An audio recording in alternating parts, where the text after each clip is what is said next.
Hi, everyone, and welcome to a special edition of Humans of Finance. Just for the audience, in case you didn't know, we actually do have a separate website. It's called Humans of Finance as well. So that's all the stories that we've collected over the years. It is sitting on a separate website, which is public. That is for you guys to read. This is for also for you to share if you need that too, because sometimes it's pretty cool to be able to share your story and not actually be friends with your potential clients on Facebook, right? I say that, but then obviously at the end of the day, it's these stories are fantastic, and it is an absolutely shame if we keep it to a small closed group of 9,000 members nationally. But anyway, back to today's guest, today's story. We've got a fantastic one. I'd love for you guys to, I'd love to introduce you guys to Melissa from Smart Lending in Melbourne here. So I've known Melissa for a long time. I think I was probably one of the you were probably one of the first people I spoke to when I was a junior credit assessor at Citibank many moons ago. Yeah, I didn't mean to tell you, but you were kind of scary back then. you were scary because you knew your stuff, which is what I meant. So that's what I meant. I love credit. I'm very credit driven. So yeah. But Melissa, thank you so much for taking time to share your story with us today. Oh, you're welcome. It's quite nerve-wracking, but I'm going to give it a go and see how we go. I'm going to try and share my story through photos because I think that's a really good way of telling my journey. It's been a long journey. It's spanned more than 20 years. So, there's a lot to get through. All right. Okay, guys. So we'll try something a little bit different today because usually we only just have a conversation with someone. We don't actually share photos and so forth, right? But today we've actually got photos of Melissa's past. So get ready for some giggles and I would probably say some tears as well. So but once again, Melissa, thank you so much for sharing this with us today. Okay. Yep, no worries. All right, so let's get into it. So I guess with all these stories, right, we ask, how did you get into finance? Because that's the whole point. Most people don't intend to go into finance, or especially mortgage brokering. They kind of fell into it. So how did you get into it? So mine's a bit of a combination of both. So my mum was a property conveyancer and my dad was a finance broker. So growing up in the industry, I knew a lot before I even knew that I knew a lot. So I moved overseas in 1997, and when I came back, I was a project manager overseas, and I'd worked for my Grace Brothers for a few years prior to 1999. And when I came back, my dad said, "Why don't you work for me? I'll teach you how to be a mortgage broker." So I thought, well, I'll give that a go until I find a real job, because I just come back from overseas. Yep. So still waiting for that real job offer. Here I am. Okay, so could I just be honest with you, right? What did you think of the mortgage broker at the time, back in 1999? Did you know anything, or did you just say, "Hey, I'll work for my dad"? Look, I knew that my dad looked like the typical middle-aged mortgage broker. And I was kind of like, oh, okay, well, I'll give it a go. But mum and dad both worked in the industry, so it was kind of an easy get for me. I knew what conveyancing was. I understood what dad did.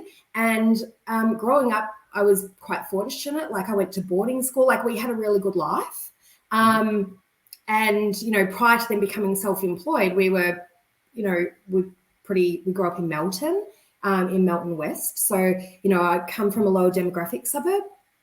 And when mum and dad became a conveyancer and a mortgage broker, our life changed. So I thought, yeah, why not? I'll give it a go, see what that looks like. I loved working with my dad. I worked for him for around 5 or 6 years. It all came crashing down, but that's another story for another time. My dad actually sold the business that I was working for. And look, I did actually just think that one day I'd take over his business, but he sold it to move on to other things. Yep. So I packed up my files and off I went, and my mum had a spare desk in her office. So I consciously made the decision when he sold his business to continue being a broker. I think I didn't accidentally fall into that. I made that decision. And Smart Lending was born. Literally. There you go. So two things I get out of that, right? Because it's funny you say that, because I said that to my son the other day too. I said, you know, when I retire, I'm just going to sell up and spend and you know and enjoy myself, and you're going to have to start from yourself and on it's too loose. And the look of betrayal on his face was priceless. And I think, did that sort of go through your head as well at the time? Well, I only found out the week it transacted that he'd sold it, and I was running his business, and like I had my best friend was working with me, like, you know, we had this whole vibe thing going on, and like literally overnight everything changed. So yeah, I did feel a little bit ripped off. Look, the sad consequences of that, and we're very happy now. These photos of me and my dad are more recent. The sad consequence of that on both sides, there were issues, and we didn't actually speak for about 6 years. So like there was a whole big thing behind all of that, but you know, let bygones be bygones. We've moved on. That's a story for another day. Yeah, it's a story for another day, but you know what? Love my dad. He's awesome. He's really happy in his life, and I have, you know, great skills because of him and my mum. That's awesome. Now, someone click on your first photo, by the way. Oh. Is that you? That's awesome. Oh my god, I look like a juvenile there. I'm just look how young I am. Like, how old were you in that one? I reckon I would have had to be in between 19 and 24. I don't even understand what was going on with the oversized cardigan. Like, I look pale. I never look pale now. I would never let myself be that pale in a photo ever. Oh, so I came from New Zealand. That still looked cool in 1999. That probably still looks cool today in 2023. Okay. When I pulled that photo out, I thought I have to share it. It's hilarious. That's awesome. All right. Like so moving on to our next picture. So Smart Lending was born. So Smart Lending was born in 2006 in April. At the time, I'd been visited by AFG, who are my aggregator, and I'm still with AFG. And when Dad sold the business, I called AFG. I signed up. That was in April. And then I was married in June 2006, 2 months after my business had started, which was quite funny. And I can only imagine the stress you're going through, to be honest. Well, the reason that I'm called Smart Lending is because one of my friends, Goran, had a business and his name included the name Smart. And so when I went on my honeymoon, because I was going away for a month as well, he actually was kind enough to offer to look after my files.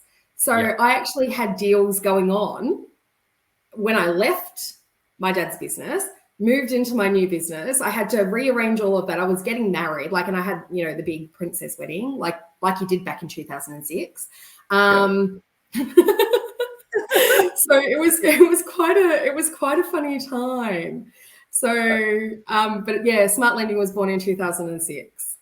I think the other thing I want to take out of that too is because, you know, since Finance and Coffee has been around and we see brokers come in, because let's be fair, a lot of new brokers come onto Finance and Coffee, and you see them move aggregators quite as well.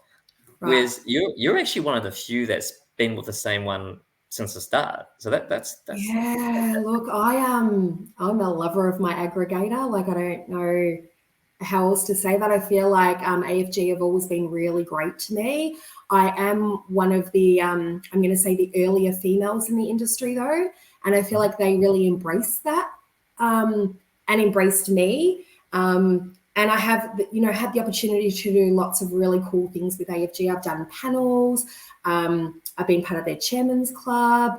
I'm part of their broker academy. There's just a lot, and I feel like the relationships that I've gained over those times. So, you know, when I was putting this together, I was actually not only looking at my journey and my career, but that of others. And, you know, I've got some really early photos of myself and Chris Slater, or myself, and there's a really funny one, and I did not put it on here, of Leith Wickstein and Blake Allbones, and we were on the MFAA State Council together. And like, you know, I look where Leith and Blake are now and where I am, and we've all grown, everyone's grown. So I just loved my relationship with AFG. So I've just always been an AFG broker. There you go. That's awesome. And Equally though, other people love their aggregators too, and I love lots of people from lots of different aggregation businesses. Like, no, yeah. I was just going to say this is not a plug for FG. I'm just saying. I'm No, just it's pointing not. out that No, but I mean, you've been with the same one. yeah, being with the same one. And well, the funny thing is that no one's ever approached me to swap aggregators. I've never been approached. I'm also guessing this is not a call to do that, but we'll no. Move on from that. So I started Smart Lending in 2006. Yep. Went on my honeymoon, got married in 2007 in June. So literally 1 year after getting married, I had my first baby, Noah. Yeah. And then I had Stella in 2008. So married in 2006, Noah in 2007, Stella in 2008. At this time, Kira was 10. So obviously she's the older child there. She's actually my stepdaughter, but I've been in her life since she was 2. And we kind of don't discriminate against daughter, stepdaughter. We just do daughter, which is really cool. So yeah, 3 really big years. But during this time, my business was growing. I was working really hard. I had different commitments. I think Stella went to her first sales meeting at about 6 weeks old. Awesome. And she's a boss. She's going to be like a lady CEO. She's like, yeah. She had a lot of influence around the office. She was always there. Everyone was always talking to her. And she's a very sassy little girl. So that's awesome. So now I'm gonna go back because you mentioned I mean, it's effectively early successes, right? So I guess this is back in the day when banks were taking high performing brokers overseas and so forth as well. You don't just get that by just go, hey, is there a spare seat? You actually worked damn hard to get onto those tickets, didn't you?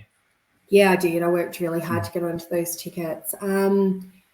And look, you still have to work really hard to get onto those tickets. So 2008 until 2011 were probably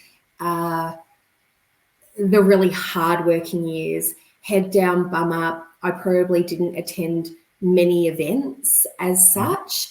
I had young kids. So the photo down the bottom with the lady with the blonde hair, she was my nanny. So I actually really believe it takes a village to raise children. I was really lucky. I got divorced in 2010. So married in 2006, baby in 2007, one in 2008, divorced in 2010. So I did have a lot of help. My mum, my ex-husband, I had a nanny. I bought my office, which is down the bottom there.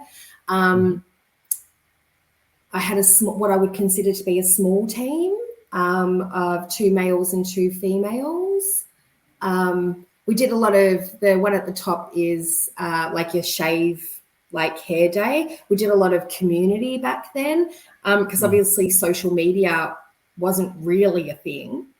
I don't even know if iPhones were invented in 2011, but I did go on my first overseas trip with St. George Bank. I actually think it was the first overseas trip ever taken by a bank. So Steve Heavey took St. George brokers, his top St. George brokers, over to London and Paris, and we looked at the systems and the banking systems over there. It was an amazing trip, and I still have great relationships from that adventure. Yeah, I'm not jealous. I'm not jealous at all. I'm not jealous at all. Yeah, that was a really cool trip. And I was so young. And I got to leave my kids at home with my ex-husband. Having a night away from family is just fantastic sometimes, isn't it? So, I took a little photo book of them, so I would like have photos of them. It was quite cute. But that's awesome. All right, so going on to the next page. Now, in line with the early successes, this is when you started winning awards. Yeah, so 2012 into 2015, I'm going to call them my crazy period. This is where I was out a lot. I was doing a lot. I was at the opening of an envelope, like literally there was so much going on in the industry. The industry was changing. Events were happening everywhere. I had a bigger team. I was young. I had lots of energy. And my kids were 4 and 5. So like they were still little, but they weren't too little. Easier to manage. Easier to manage. Yep. You know, Noah started in prep. Kira would have been in grade 6 and Stella was at kinder. I never missed, I want to make it really clear, like why I had a nanny and my mum and my ex-husband helped and stuff like that. I never missed any important event. Like I made it my priority to be at both. So anything the kids had that was important, even if it was like a kinder, I remember flying home from Sydney to go to a kinder Mother's Day like pamper session. Because if I didn't go, I would have been the only mum not there. You know, I got my head, I think I was hungover and they were massaging my head and doing my nails. That's awesome. That is awesome. So I made sure I didn't miss anything. But this is a stage where I literally was, you know, MPA top 100. I was number 17. I was the only female in the top 50. AFG, it says finalist. I actually won the AFG Lone Rider Award that year, but I couldn't find the badge. Elite Business Riders, I was in the top 50. So this is the time where I felt like all my hard work was really coming together.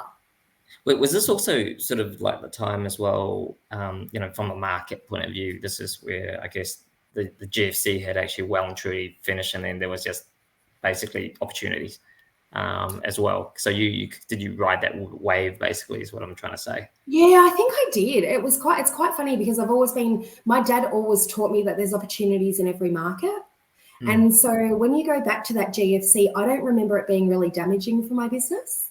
Because there's good loans to write when the market's good, you write refinances or you help debt consolidate when the market's bad. So it's just finding the opportunities that are there at the time.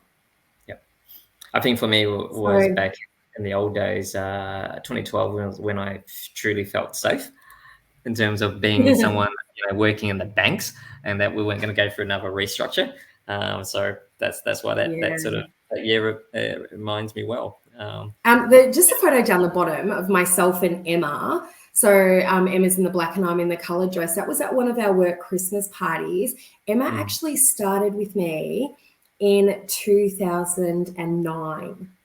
Oh, wow. So I'm going to go through our journey. Emma still works for me. She's still my office manager. She's amazing. She's been with me 14 years in October. That is awesome. And actually, she either really likes you or you got something on her to blackmail with. Well, I've got a buyout policy. So she wants to win Tats Lotto and I'm like, that's fine. But when you win Tats Lotto, you have to pay out all my debts. And once they're all gone, you can leave. That's brilliant. That's awesome. I guess we were going to talk about family, but obviously as we're inadvertently talking about family and you know, your business as well, because just pretty much, you know, your photos going through the years, I can see your kids growing up, and we'll go through more of it, right? And then, you know, so 2023 again, you got you know, the winner AFG as well. So I won the AFG Lone Rider Award. I was a finalist at the Residential Broker Awards. MFAA that year, I was actually a finalist. The top photos are at awards. 2 of them are in Italy because I was lucky enough. I couldn't put up all my overseas trip photos, but I thought those ones in Italy were really cool. So, and my team, I had a team at that time of 10. So down the bottom there, you know, Emma's in the photo again, Renee, Alan, and the lady in purple behind me is actually my nanny, Crystal. So I made sure that I included her in everything that I did. So if we had a really fun work function, my ex-husband Paul would take the kids and I would invite Crystal along because she was actually part of our team. Even though she worked away in my home, she was still part of, you know, the people that I employed. She was still part of my team. That's amazing. That's awesome. That is so nice. Yeah. Okay. So 2014 would have been my most crazy year. So, you know, you got to remember when you go back to 2014 and you're writing over $100 million, that's a lot back then because the average house price, I think my average loan amount was like $324,000. Yeah, I was going to say that because, you know, I guess brokers, say out of Melbourne, they see you one of these awards, and they go, oh yeah, you're from Melbourne, but they don't actually realize that where you are is not, there's not like Brighton and Melbourne where you're going to get each. No. I no longer live where I grew up. However, I now live in the city.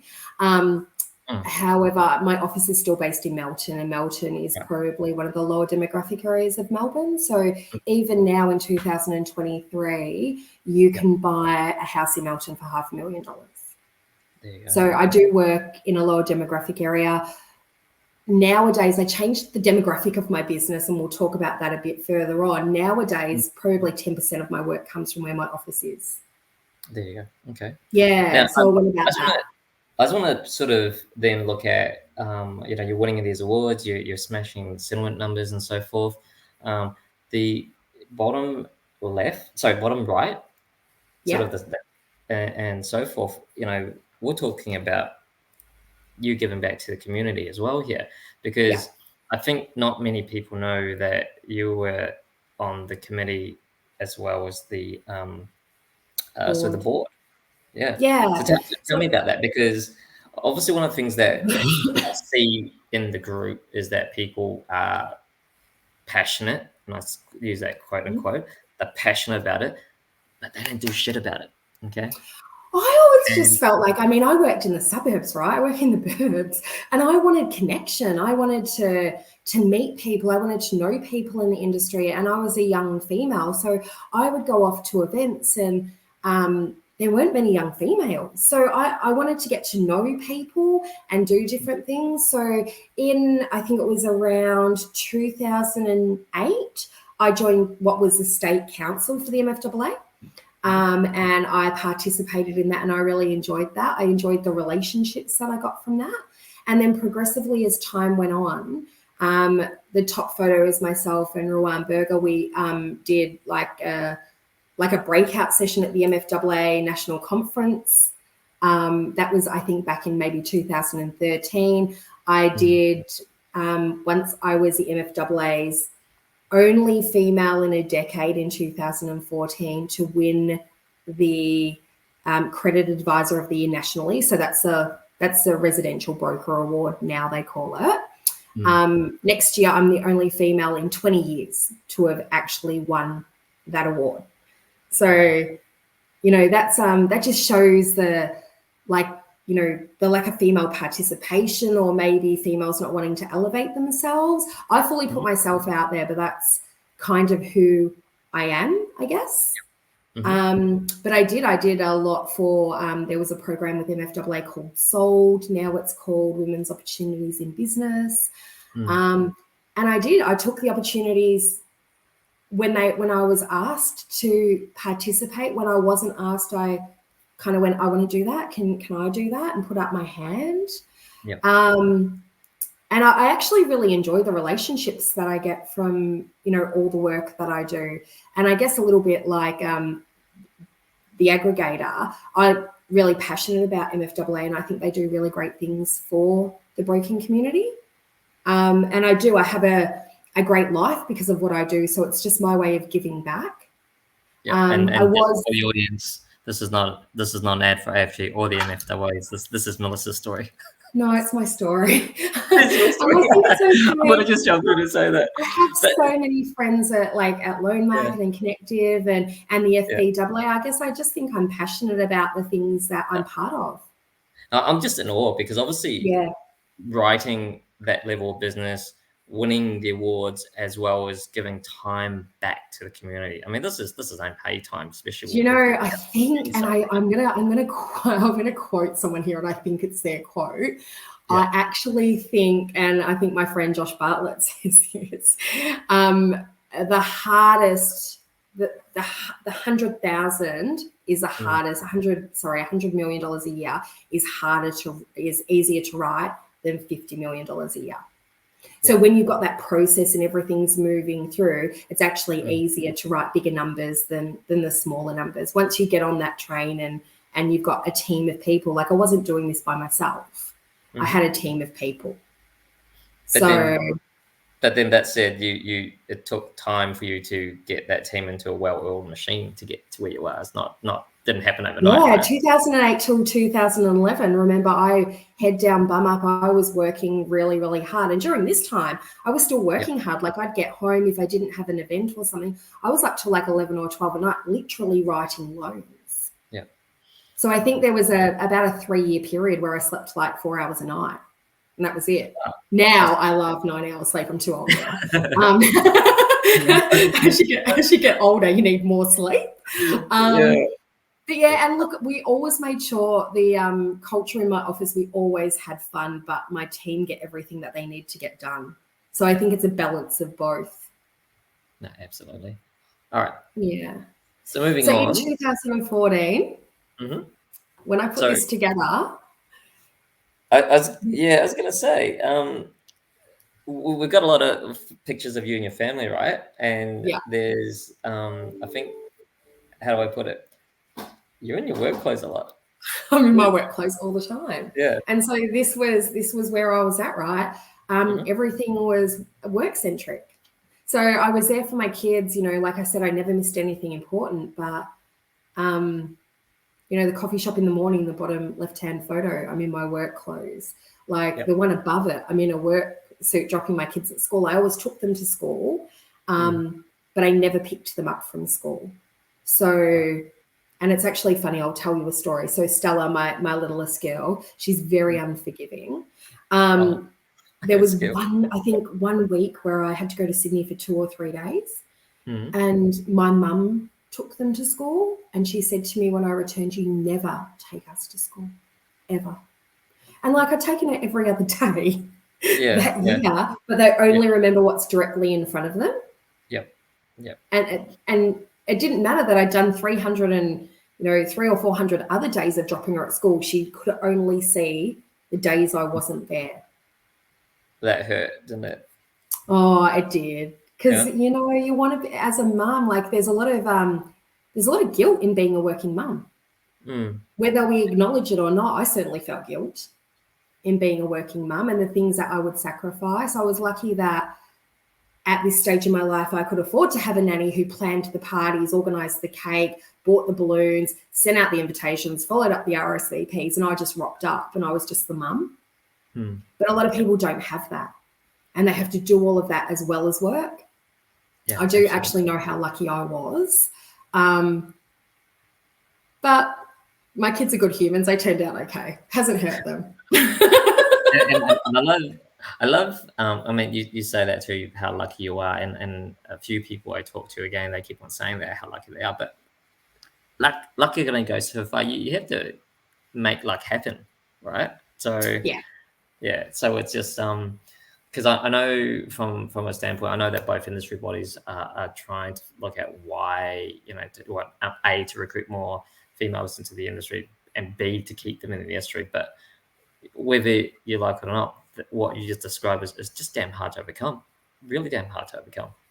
Yeah, it is. And look, and that's why we saw the number fall from like 27% to 23% over COVID, because mums resumed that mum role. Like, you know, we were not considered essential, so we didn't go into our offices. We all worked from home.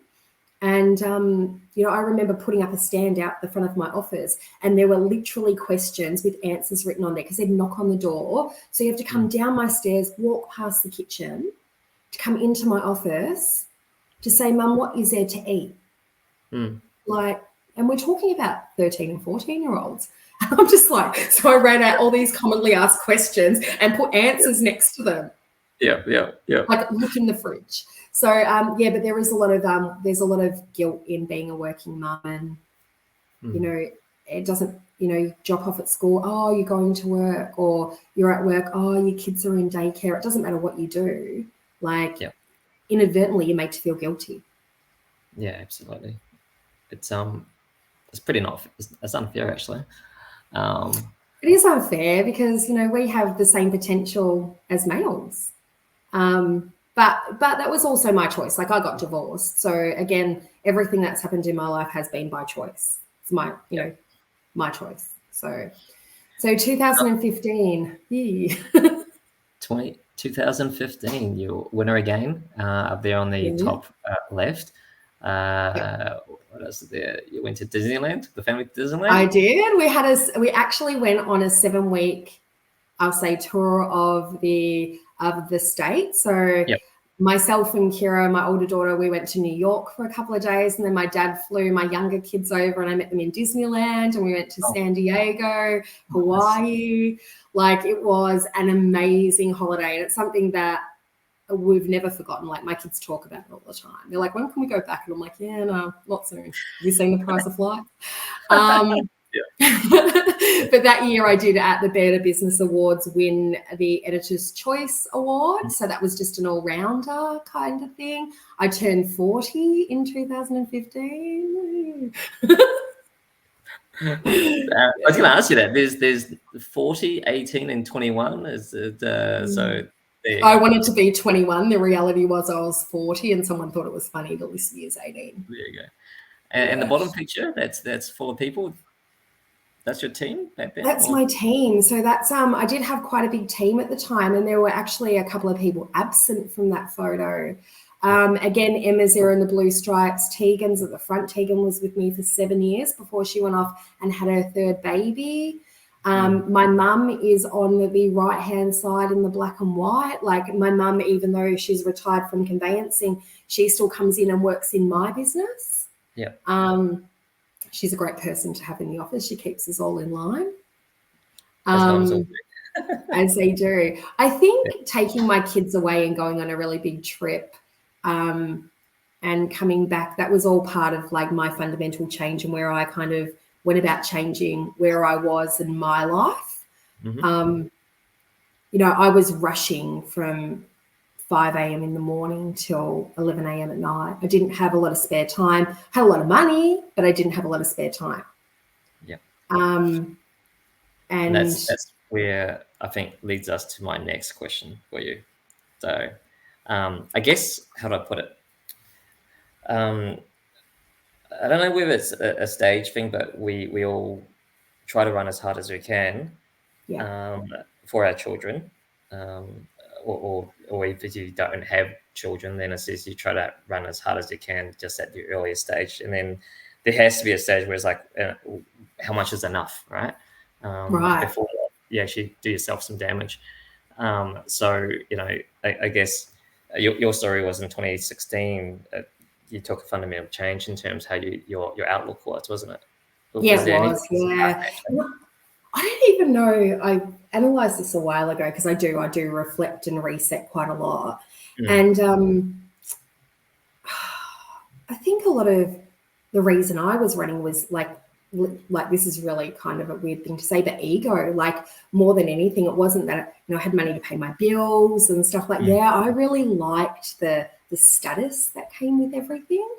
But winning all the awards, and it didn't really change my life. Like, I've got these great trophies in my office and stuff like that. But my little boy would sit at his window every night and wait till I got home.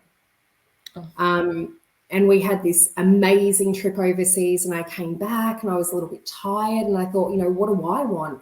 So I actually went about actively downsizing my business. And it's taken me to this year to talk about that because, you know, we're taught to upscale and, you know, and to grow.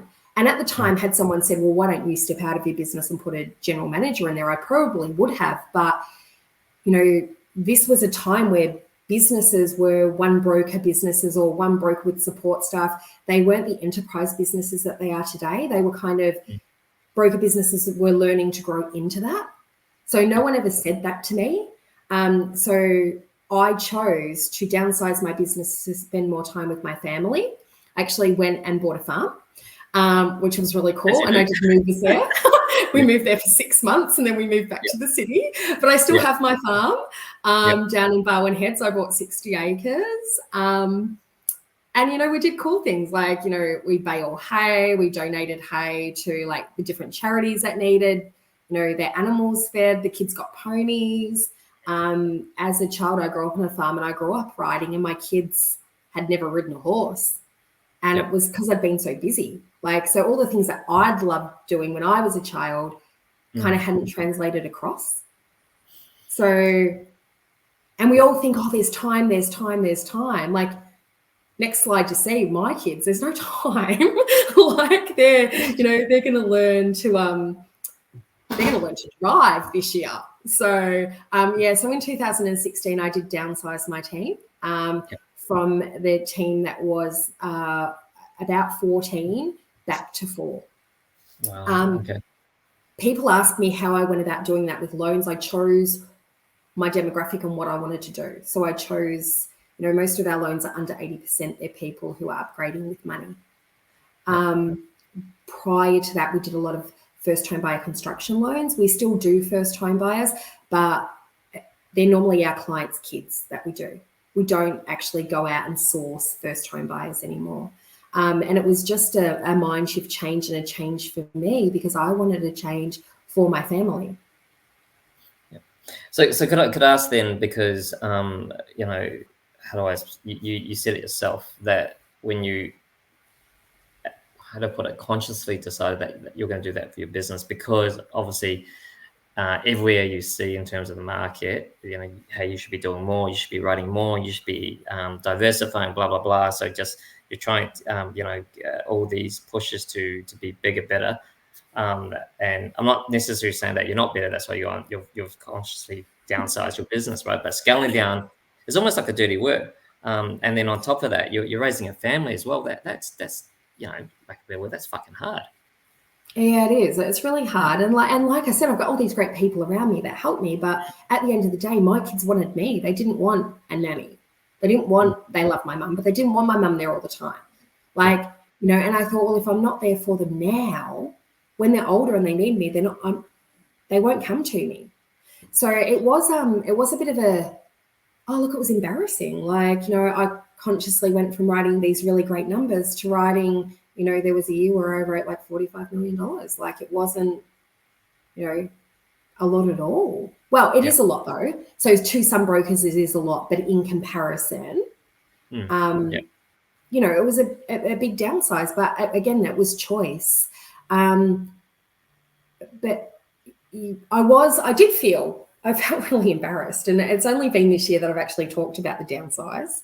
It's taken me a long time to actually let go of all the things that come with that, and go, you know what, this is my journey, and I made choices that were for me, and this is why we're self-employed, right? So that we can make choices for us. Absolutely, 100%. And when I could, like, I've said it to a few people, but I had a heart problem when I was around about 40. And I was running hard, effectively trying to keep the lifestyle, trying to, how do I put it, afraid of what people would think of me. Even my parents, go, you're working for a bank. From an Asian point of view, that's okay. But when you're no longer working for a bank, that's sort of embarrassing. What the hell are you doing, right? My wife actually said, you're no good to us, Dad. So that was when I was able to let go and sort of do what I'm doing. I'm very fortunate to be able to continue to do what I'm doing, but it is to have that, be able to consciously do that, and the ability to do that. That's something that I guess not a lot of people talk about or think about. I think so. I agree with you, and I think that back to that was a choice that you made, and a lot of people, a lot of brokers in particular, say I fell into this and now, I've nearly got burnout and I'm really tired. Like I've spoken to so many brokers lately who are like, I'm really exhausted and stuff. But again, it's choice. So at some stage you can actually say no or design the type of life that you want. Yeah, absolutely. And it's taking the steps to do that. It's not easy. Mine wasn't easy. I mean, I had to let go of staff. There are some great brokers running around out there that I trained. There are some great brokers who I didn't train who worked for me. And, letting them go, I tried to replace my staff where I could. Alan, who was my Asian assistant, and we saw him back in a few photos, he actually went out on his own. He's now a truck driver, and he comes to us for all of his loans. He's got lots of investment properties. So I still have that great relationship with my ex-staff, but it was hard. Like letting go of someone's really hard, but it was them or me.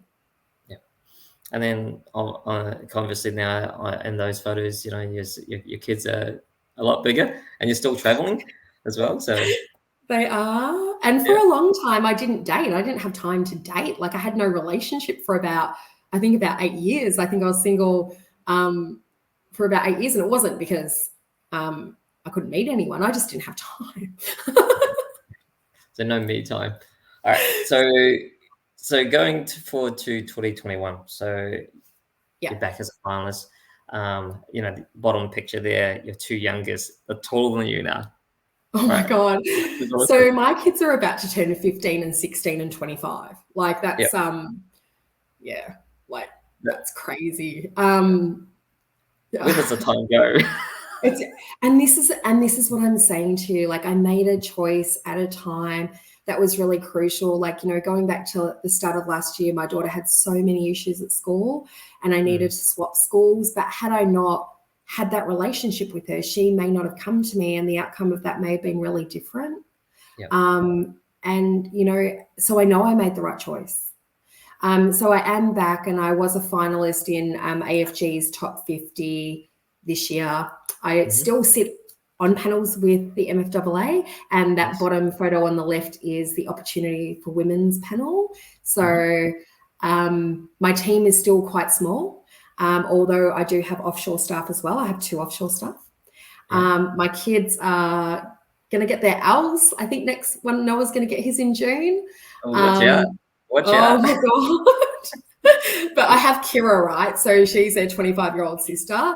Apparently, when I was teaching her to drive, I sat like this against like the car and I said to her, that's fine. I said, you can actually teach your brother to drive.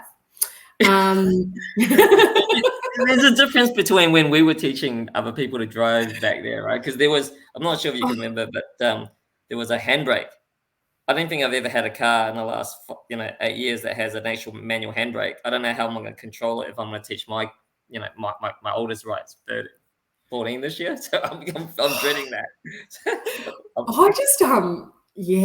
I remember sitting in my 4-wheel drive when Kira was learning to drive, and there were cars because obviously I was on the left-hand side. There were cars parked, or I was on the right-hand side. There were cars parked. And I was like, don't hit the car, because I'm not in control.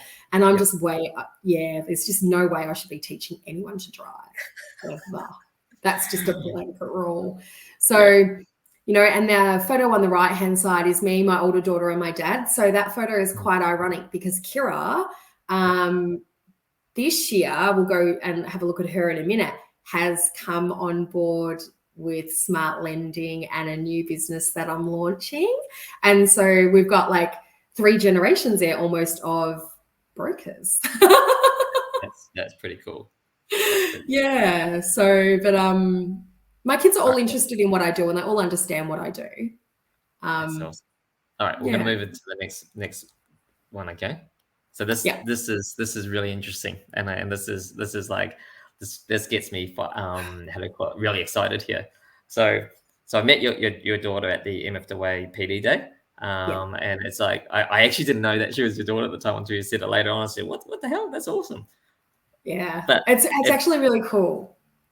Oh, I'm massively down. What I'm really interested in as well is when you mention it to me, right? Which is on the left hand panel here, which is this is TikTok, I believe. Yep, it is TikTok. Yeah, follow me on TikTok. So I can see sort of near the bottom-ish, you're getting these videos with 200 views, 800 views, and then I believe it was when Kira came on board and sort of, I guess, the generational change, and she told you, and it's like one here is like 326,000 views. Yeah. Oh, that's awesome. Kira is a social media marketer. She used to work for a really big supplement company on the Gold Coast, and she's worked for influencers. So her job coming across was that my kids are older now and they don't want to hang out with me, and my fourth business was always my baby. So it is time to relook at that and see where we're going. And I've decided that we're going to grow via social media marketing. Yep. We've got a really good, strong strategy in place. I have a young team. So, top center, Emma is still with me. And Emma and I she's my longest ever relationship. I love Emma. Courtney and Kira are both, 25 and 26. Our two girls in the Philippines, one of them is on the screen just in the center. They're both in their early 20s. I've got a young team. They're hungry. We actually pump through the work. So yeah, really good processes. I've really, nailed down on that. That's something I've always been big on, getting a lot done in, minimal time, but doing it properly, the right way. And yeah, our social media marketing strategy is up and running, and it's moving. I absolutely am so uncomfortable doing TikToks. You have no idea. Talk about moving outside your comfort zone. Yeah. Well, you got to do it, don't you? Because these things, at the end of the day, is whether you like it or not, you're in the game of marketing. Right, but do you know the worst part? The one that got 321,000 views. Yeah. I was like, it's the TikTok where I hadn't brushed my hair, I didn't have lipstick on. Like, it was like, it's my worst nightmare. Like, literally my worst nightmare. We do have really good officers. I try and take my team out on adventures. People and culture are a really big thing for me. Having, when I was on the board during the Royal Commission, I chaired the governance committee. Like, I looked after CEO KPIs and things like that. Culture's something that, I think comes from the top, and it's really important to me. So, I'm really happy to say I've got a great workplace. And then I've chucked in a photo of like Nicole Cannon and Marissa Schultz. They're my people. So we all have our people in the industry. I have quite a few people, but I found this photo and I thought it's cute. Like, it's genuine. And these two girls are girls that, like, I respect and I adore, and both have amazing stories. And yeah, if I was going to call on someone and I needed something, I would easily pick up the phone and ring these guys. So I think in our industry, it's easy to make connections. And it's really good to have your people. Like, I've been friends with Nicole and Marissa now for, it would be well over 10 years. Is this via the obviously MFWA connection now? No, it's just from around. Yeah. So I've never I sit on women's opportunities with Nicole. I've never sat on anything MFAA with Marissa. Events, conferences, just around. I get what you mean. It's more that what you do, and because of the things you do, you have a lot of friends. But that these two are sort of very dear to you, kind of like your buddies. Yeah. I think it's really good to have like people you can bounce things off. I have different mentors in the industry and outside the industry and things like that as well. But I saw that photo and I thought, they're my people. So that leads us to a very good segue just to end the conversation as well, which is, at the end of the day, is what's next for you, right? Because how do I put it? Your experience, like if you look at a lot of the I suppose you call courses and so forth in the industry, a lot of them are run by people who've actually never ran a broker business before. You've gone through it, and now it's I guess I'm bumbling my words here. What are you doing next? Yeah, so next, on the 1st of May, I'm launching, it's called Broker to Broker Coaching. So it's a coaching business in the mortgage broking space. So there are two really, I'm going to say, esteemed coaches who are both male in the industry. So Jason has run a big business, and Ruwan has a great story, and he's run a big business, but there are no female mortgage broking coaches out there. So I've done a lot of female firsts, and why not make this one of them?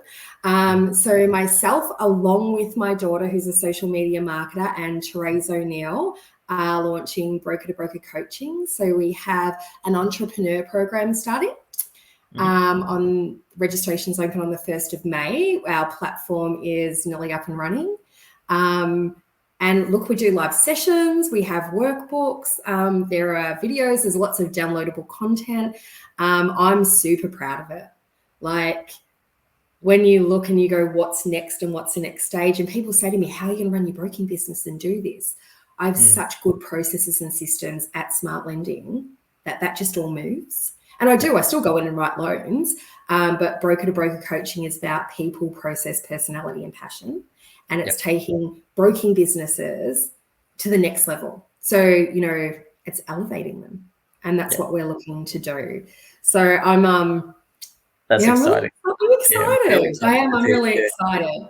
Yeah. And it's using my talent, isn't it? Because being a broker is the only thing I know how to do. And I love being a broker.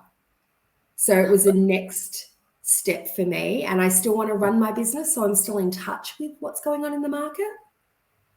And I think that's the difference. I'm still doing what they're doing.